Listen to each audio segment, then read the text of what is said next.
YouTube channel. And for today's video, iinom tayo ng fresh buko. Buko juice. Siyempre, may buko meat din siya sa loob.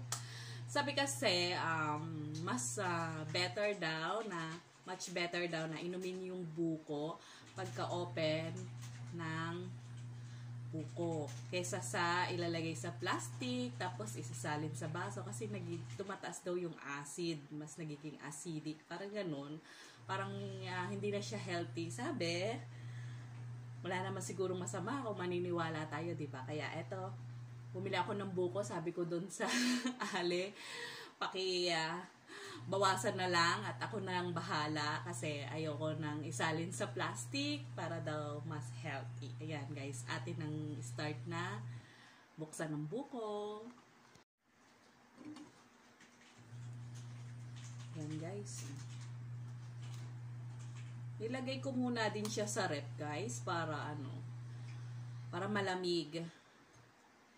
Yan, and then may straw tayo, strawhin natin.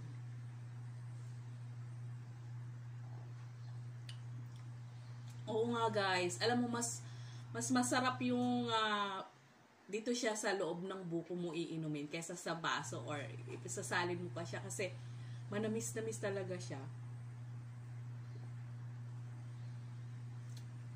Ang sarap, ang lamig.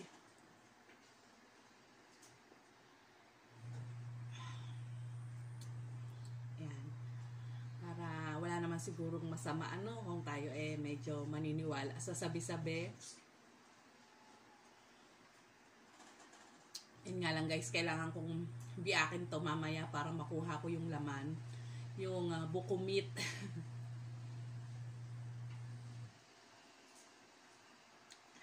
Yan, konting tips lang din. Siguro may something na totoo. Meron ding slight na hindi totoo, pero wala namang masama. Try din natin. Mas masarap, pero in fairness talaga, mas masarap.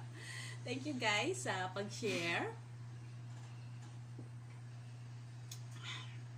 Para healthy tayo, minom ng buko. Bye guys! Love ya!